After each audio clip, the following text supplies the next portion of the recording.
लीजिए, मोदी जी की कृपा से आपके अच्छे दिनों की कड़ी में एक और नई कड़ी जुड़ने वाली है।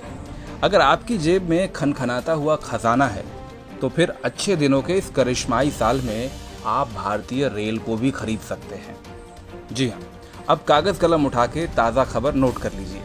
खबर यह है कि देश के 109 रूट पर चलने वाली 151 रेलगाड़ियों की बोली लगाने के लिए बाजार खोल दिया गया है।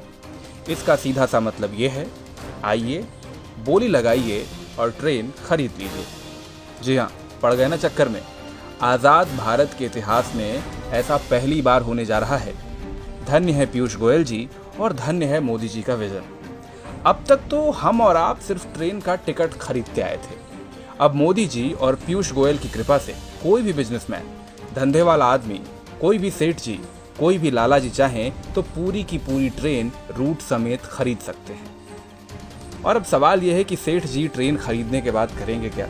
अब सेठ जी कोई सरकार तो है नहीं जो आपकी सुविधा के लिए ट्रेन चलाएंगे। वो कमाएंगे मुनाफा और हर उस तरीके से कमाएंगे जैसे वो कमा सकते हैं। वाकई तारीफ करनी होगी मोदी जी की। 70 साल के इतिहास में पहली बार ट्रेन की नीलामी होने जा रही है। जो अब तक नहीं हुआ वो पहली बार हो रहा है। जो नेहरू जी तक नहीं कर पाए वो मोदी जी करने जा रहे हैं। वाह मोदी जी वाह। गरीबों का ख्याल हो ना हो, कारोबार करने वाले सेठ जी लोगों का कितना ध्यान है। अब देशद्रोही तो इस पर भी सवाल उठा सकते हैं, लेकिन भाई इस विजन की गहराई को तो समझो कि जब ट्रेन चला के सेठ जी कमाएंगे तभी तो देश में तरक्की और खुशहाली होगी। अब क्या हुआ कि बाद में महंगी टिकट की वजह से गरीब आदमी ट्रेन की टिकट ना खरीद पाए।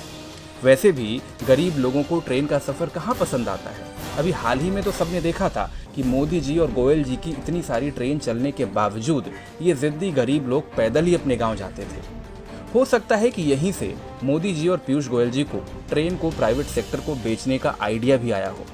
अरे भाई, जब गरीब आदमी ट्रेन में बैठ ही नहीं रहा तो ट्रेन को बेचो सेठ जी को। अब देश की सरकार भला क्यों टेंशन ले। सेठ जी चलाएंगे अपनी ट्रेन और कमाएंगे अपना मुनाफा। जिसे ट्रेन में चढ़ना हो चढ़ ले। भाई वाह, गरीब लोगों से लेकर सेठ जी तक के फायदे के बारे में सोचने वाली ऐसी दिलदार सरकार की तारीफ तो बनती है।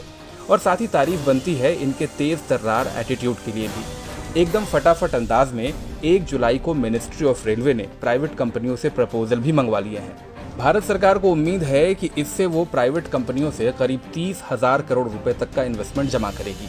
अब जैसे ही देश के 109 रूट पर 151 ट्रेन की डील हो जाती है, फिर देखिए कैसे कायाकल्प होता है भारतीय रेल का। हो सकता है कि जल्द ही न्यूज चैनल आपको ये भी समझाना शुरू करें कि भारतीय रेल की कृपा बस यही रुकी हुई थी। हरी चटनी के साथ 151 ट्रेन की डील जैसे ही फाइनल होगी, भारतीय रेल पर कृपा एकदम से बरस पड़ेगी। खैर, हम तो पत्रकार हैं।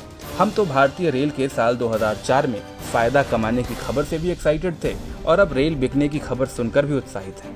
वो कहते हैं ना, मोदी जी ने किया है तो कुछ सोच समझ के ही किया होगा। अब जाते जाते आप भी कमेंट सेक्शन में अपनी ज्ञान वर्षा जरूर करते जाइएगा।